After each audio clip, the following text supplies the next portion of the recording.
India के foreign invasion पढ़ने से पहले हमें इंडियन ज्योग्राफी के बारे में थोड़ा जानना ज़रूरी है। तो इंडिया जो है वो सराउंडेड बाई माउंटेन्स है, जो कि ओरिजिनेट करता है इंडिया के नॉर्थ में पामीर नॉर्थ से। तो ये माउंटेन रेंजेस जो है इंडिया को बहुत ही सिक्योरिटी प्रोवाइड करती है फ्रॉम फॉरेन इन्वेजन्स। तो ईस्ट में आप देख सकते हैं हिमालयन माउंटेन रेंज है जो इंडिया और चाइना को सेपरेट करता है, और वेस्ट में पामीर नॉर्थ से निकलता है हिंदू कुश माउंटेन रेंज जो इंडिया और सेंट्रल एशिया को सेपरेट करता है। ठीक है, तो इनमें से आने जाने का रास्ते कुछ सिर्फ पासेज होते थे जिनके थ्रू आया जा सकता था। ठीक है, जो कि और इन्हीं के थ्रू फॉरेन इन्वेजन होता था। तो अभी हम लोग देख रहे हैं मैप पे जो इलाका है, ये इसी एरिया को सेंट्रल एशिया कहा जाता था, जिनके थ्रू काफ़ी फॉरेन इन्वेजन्स हुए इंडिया में। ठीक है, तो सबसे पहला जो इन्वेजन हुआ वो किसके द्वारा हुआ? वो हुआ इंडो ग्रीक्स द्वारा, जो कि खाइबर पास जो आप देख सकते हैं उसके थ्रू इंडिया में घुसे एक लार्ज आर्मी को लेकर। ठीक है, तो उन्होंने वहाँ पे जो लोकल किंगडम्स हो चुके थे उनको हराया और अपना रीजन इस्टेब्लिश किया। ठीक है, और कैपिटल बनाया जो करंट मॉडर्न पंजाब के सियालकोट को है। ठीक है, उस टाइम उसे सकाला कहते थे। तो इंडो ग्रीक्स का कैपिटल जो था वो था सकाला। नेक्स्ट डायनेस्टी जो इंडिया में एंटर की थी वो थी साकाज, और वो एंटर किए थे किसी डिफरेंट पाथ से। ठीक है, और उन्होंने किस एरिया को कवर किया था? इंडिया के वेस्टर्न रीजन को। ठीक है, वेस्टर्न रीजन और सदर्न पाकिस्तान आप देख सकते हैं, इस एरिया को, जो राजस्थान गुजरात वाला area, even a little bit of Maharashtra, इस एरिया को कवर किया था। ठीक है, और उन्होंने काफी इंडो ग्रीक्स रूलर को भी हराया था। ठीक है, तो आप देख सकते हैं ये था साकाज का मेजर एरिया। ठीक है, जब उन्होंने एंटर किया था। कुछ वक्त के लिए पार्थियंस ने भी इंडिया में एंटर किया था। पार्थियंस का मेन इलाका जो था वो करंट ईरान आप देख सकते हैं, उस समय जो पर्शिया कहा जाता था वहां पर था, और वहां पे वो काफी दिनों से थे, लेकिन इंडिया में भी वो खाइबर पास के थ्रू एंटर किए थे। ठीक है, और कुछ इंडो ग्रीक रूलर को हराया था। ठीक है, पर उन्होंने ज्यादा इंपॉर्टेंट उनका रोल नहीं है, वो काफी जल्दी ही उनका रूल खत्म हो गया था, सिर्फ एक रूलर उनका इंपॉर्टेंट है। तो अब हम देखते हैं कि साकाज जब एडी स्टार्ट हुआ तो इंडो ग्रीक्स थोड़े वीक हुए और साकाज ने थोड़ा एक्सपैंड किया नॉर्थ में, और जो गांधारा तकसीला था उसको अपने अंडर किया, इसके अलावा मथुरा को अपने अंडर किया। इवन ईस्ट में पाटलिपुत्रा पे भी साकाज ने अटैक किया था। ठीक है, ऐसा मेंशन है बहुत सारे बुक्स में। 78 एडी जब लेटर एडी आने लगता है तब एक बहुत ही इंपॉर्टेंट डायनेस्टी यानी कुशानास, जो कि चाइना हुआंग हो के लेफ्ट से जो सेंट्रल एशिया का रीजन है वहां से इंडिया में एंटर किए थ्रू खाइबर पास अगेन, और फिर इंडो ग्रीक्स तथा साकाज को डिफीट किया वहां पे जो मौजूद थे, और एक अच्छा खासा बड़ा डायनेस्टी इस्टेब्लिश किया इंडिया में। ठीक है, वो उस समय जो पूरा north west, even little bit of central and eastern India को भी अपने अंडर में किया। ठीक है, स्पेशली उनका जो कैपिटल था वो मथुरा, पेशावर, यहीं पे इस के थ्रू कॉन्सेंट्रेटेड रहता था। ठीक है, तो ये देख सकते हैं हम लोग जो डिफरेंट फॉरेन इन्वेजन्स हुए। ठीक है, अब उस समय कंटेम्पररी जो इंडिया में नेटिव रूलर थे वो क्या थे?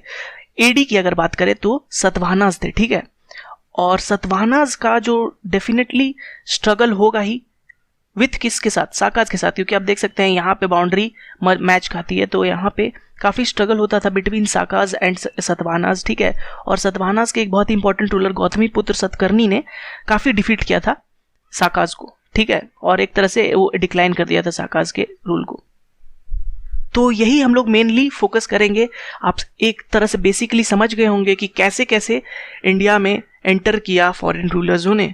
ठीक है, तो हम लोग अब सिर्फ एसएससी के पर्सपेक्टिव से जो कुछ इंपॉर्टेंट पॉइंट्स है हर डायनेस्टी के बारे में वो पढ़ लेते हैं। ठीक है, सिर्फ एसएससी के पर्सपेक्टिव से जो इंपॉर्टेंट कुछ बुलेट पॉइंट्स है अगर वो, तो इंडो ग्रीक्स के बारे में हमें सिर्फ ज़्यादा नहीं जानना है, इतना ही जानना है कि जो इनके सबसे इंपॉर्टेंट रूलर थे, the most important ruler of Indo Greeks, वो कौन थे?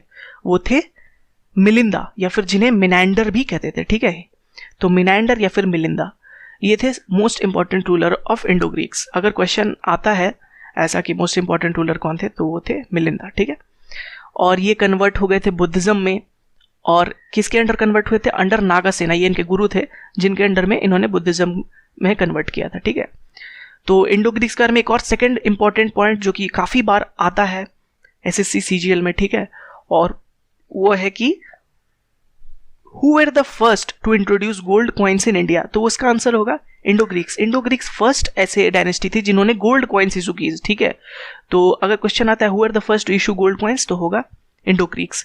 सतवाहनास में मैंने आपको एक बात बताना भूल गया था, वो मैं बता देता हूँ कि Satavahanas were the first one to issue land grants to Brahmans, ठीक है। अगर पूछता है कि लैंड ग्रांट ब्राह्मण को किसने देना स्टार्ट किया, तो वो थे सातवाहनास, ठीक है। तो इंडो ग्रीक्स के बारे में आपको इतना ही पढ़ना है, ठीक है। अब हम लोग नेक्स्ट जो डायनेस्टी है उसमें आ जाते हैं, वो है क्या, द साकाज, ठीक है, जिन्हें सिथियंस भी बोला जाता है, ठीक है। तो साकाज के बारे में भी आपको जो इंपॉर्टेंट है एसएससी सीजीएल के पर्सपेक्टिव से वो मैं बता देता हूँ। तो सबसे पहला जो इंपॉर्टेंट है कि इनके जो मोस्ट इंपॉर्टेंट रूलर थे वो कौन थे, तो इनके जो मोस्ट इंपॉर्टेंट रूलर थे उनका नाम था रुद्र दमन, ठीक है, रुद्र दमन उनका नाम था। और रुद्र दमन ने काफ़ी लड़ाइयाँ लड़ी सतवाहनास के साथ, ठीक है। तो साकाज और सतवाहनास में मैंने अभी बताया कि काफ़ी स्ट्रगल हुआ, काफ़ी लड़ाइयाँ हुई, और सतवाहनास के खिलाफ रुद्र दमन ने काफ़ी लड़ाइयाँ लड़ी, ठीक है। तो ये थे साकाज के इंपॉर्टेंट रूलर, ठीक है। और अब हम लोग नेक्स्ट आ जाते हैं, जो नेक्स्ट डायनेस्टी है वो कौन सा है, पार्थियंस, ठीक है, यानी जो कि पर्शिया से आए थे, और इन्हें पहलवाज भी बोला जाता है, ठीक है। ये पल्लवाज नहीं है, ये पहलवाज है, ये डिफरेंट है, ठीक है। पल्लवाज के बारे में हम बाद में पढ़ेंगे, ठीक है। और इनके जो मोस्ट इंपॉर्टेंट रूलर थे वो कौन थे, गोंडोफर्न्स, ठीक है।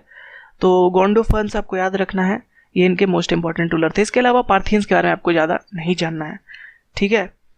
तो ये थे कुछ इंपॉर्टेंट पॉइंट्स जिनसे क्वेश्चन काफ़ी बार एसएससी सीजीएल में आते हैं, ठीक है। अब हम लोग जो सबसे इंपॉर्टेंट इन सभी फॉरेन इन्वेडर्स में थे वो थे कुशानाज, ठीक है। तो कुशानाज से काफ़ी क्वेश्चन आते हैं, ठीक है, इनसे काफ़ी क्वेश्चन बनते हैं। तो हम लोग पढ़ लेते हैं कि कुशानाज से कौन से क्वेश्चन आते हैं एसएससी सीजीएल में। तो सबसे पहला आता है, इनके सबसे इंपॉर्टेंट रूलर कौन था, तो वो थे कनिष्का, ठीक है। और ये कहाँ से आए हैं, तो ये कहाँ से आए, सेंट्रल एशिया से आए, ठीक है, north of India, central Asia से, नियर चाइना से एंटर किए थे इंडिया में, ठीक है। और इनके सबसे इंपॉर्टेंट रूलर कौन थे, इनके सबसे इंपॉर्टेंट रूलर थे कनिष्का, जिनसे काफ़ी क्वेश्चन आते हैं। जैसे मथुरा में एक हेडलेस स्टैचू मिला है कनिष्का का, ठीक है, तो वो किस डायनेस्टी से बिलोंग करते थे, ये क्वेश्चन आ सकता है, तो कुशानाज से बिलोंग करते थे, ठीक है। और हेडलेस स्टैचू कहाँ मिला ये पूछ सकता है, तो मथुरा में मिला है, ठीक है। कनिष्का बहुत ही इंपॉर्टेंट रूलर थे। अब कनिष्का के बारे में हम लोग थोड़ा डीप में पढ़ते हैं। तो कनिष्का को ही सेकंड अशोका भी कहा जाता है, ठीक है। तो सेकंड अशोका इनको क्यों कहा जाता है ये जानते हैं। तो अशोका किस लिए फेमस थे, उन्होंने बुद्धिज्म को अडॉप्ट किया था, काफ़ी पीस फैलाया था। तो उन्हीं की तरह कनिष्का ने भी ही अडॉप्टेड बुद्धिज्म, ठीक है। और बुद्धिज्म अडॉप्ट करने के साथ साथ काफ़ी बुद्धिज्म को स्प्रेड किया। इसके अलावा जो फोर्थ बुद्धिस्ट काउंसिल था, और जो फोर्थ और लास्ट बुद्धिस्ट काउंसिल था, वो किसके अंडर हुआ, कनिष्का के अंडर हुआ, ठीक है। और इसी बुद्धिस्ट काउंसिल में सेपरेट भी हुआ था बुद्धिज्म के दो सेक्ट, हिनायना और महायाना में, ठीक है, अगर ऐसा क्वेश्चन आते हैं। और ये कहाँ पे हुआ था, फोर्थ बुद्धिस्ट काउंसिल हुआ था कश्मीर में, ठीक है। तो इससे पहले मैंने आपको 3 बुद्धिस्ट काउंसिल के बारे में पढ़ाया था पहले भी, और ये फोर्थ बुद्धिस्ट काउंसिल था, ठीक है। अब बताते हैं इसके बारे में, कनिष्का के बारे में एक और इंपॉर्टेंट फैक्ट कि साका एरा जो था वो कनिष्का ने स्टार्ट किया था। भले ये देखिए साका एरा डिफरेंट है, वो साकाज से ये नहीं मतलब है, ठीक है। ये कनिष्का ने स्टार्ट किया था साका एरा, एक कैलेंडर था, और इस कैलेंडर को रिकॉग्नाइज किया है गवर्नमेंट ऑफ इंडिया ने भी। तो यानी गवर्नमेंट ऑफ इंडिया में जो अभी हिंदी कैलेंडर चलता है वो साका एरा के थ्रू ही चलता है, ठीक है। और ये स्टार्ट कब होता है, 78 AD से। इससे काफ़ी क्वेश्चन आते हैं एसएससी सीजीएल में, ठीक है। इसके अलावा ये भी क्वेश्चन आ सकता है सिल्क रूट को किस रूलर ने कंट्रोल किया था, तो वो थे कनिष्का, ठीक है। वो सिल्क रूट को कंट्रोल करते थे और टैक्स वसूलते थे, ठीक है। उसके अलावा ही पेट्रोनाइज्ड, बहुत ही इंपॉर्टेंट पर्सन को पेट्रोनाइज करते थे। और ये क्वेश्चन भी काफ़ी बार आता है एसएससी सीजीएल में कि 4 ऑप्शन में रहेंगे कि इनमें से किसे कनिष्का पेट्रोनाइज नहीं करते थे, और ऑप्शन में कुछ एक एक्स्ट्रा रहता है, ठीक है। तो सबसे पहले इंपॉर्टेंट जो पर्सन थे वो थे अश्वघोषा, ठीक है। उन्होंने बुद्ध चरिता लिखा है, ये बुक, तो ये लिटरेरी में इनका रोल है, आप देख सकते हैं। तो अश्वघोषा ने बुद्ध चरिता लिखा है। ये क्वेश्चन काफ़ी बार आता है कि बुद्ध चरिता किसने लिखा है, तो अश्वघोषा, या फिर अश्वघोषा ने कौन सी बुक लिखी है, ठीक है। इसके अलावा सेकंड जो इंपॉर्टेंट पर्सन थे वो थे नागार्जुना। थर्ड जो इंपॉर्टेंट थे वो थे वासुमित्रा, ठीक है। वासुमित्रा कौन थे, वासुमित्रा जो थे ना वो बुद्धिस्ट फोर्थ बुद्धिस्ट काउंसिल के चेयरमैन थे, ठीक है। तो वासुमित्रा का ये इंपॉर्टेंट रोल है। इसके अलावा 2 और इंपॉर्टेंट रोल थे जो कि हेल्थ से रिलेटेड थे, ठीक है। और वो थे, एक थे चरक, जिनके नाम आप सुना होगा आपने, आयुर्वेद में इन्होंने चरक संहिता लिखा है, बहुत इंपॉर्टेंट बुक, ठीक है, चरक संहिता। इसके अलावा सुश्रुता, इनका नाम भी आपने सुना होगा। ये एंशिएंट हिस्ट्री के बहुत ही बड़े सर्जन थे। इन्हें माना जाता है कि कई हजार तरह के सर्जरी आती थी, ठीक है। तो चरक और सुश्रुता, तो आप देख सकते हैं कई इंपॉर्टेंट लोगों को पेट्रोनाइज करते थे कनिष्का, तो ये क्वेश्चन भी काफ़ी आता है एसएससी सीजीएल में, ठीक है। तो आपको जितने भी मैंने पॉइंट्स अभी यहाँ बताए, ये सारे ही बिल्कुल एक गोल्डन अक्षर से आप याद कर लीजिए, इनसे काफ़ी क्वेश्चन आ सकते हैं, ठीक है। तो इसी के साथ हमारा फॉरेन इन्वेजन कंप्लीट होता है। आपको ज़्यादा इंपॉर्टेंट इनके बारे में क्वेश्चंस नहीं आ सकते, लेकिन जो जो आते हैं मैंने आपको उनके बारे में बता दिया है, ठीक है। तो चलिए नेक्स्ट चैप्टर में हम लोग नेक्स्ट क्लास में पढ़ेंगे संगम एज यानी साउथ के किंगडम्स के बारे में, पोस्ट मॉडर्न पीरियड के। तो thank you for watching our videos. अगर आपको वीडियो अच्छा लगा तो प्लीज़ लाइक बटन दबाएं और अपने दोस्तों के साथ शेयर करें, और हाँ, सब्सक्राइब करना तो बिल्कुल मत भूलिएगा।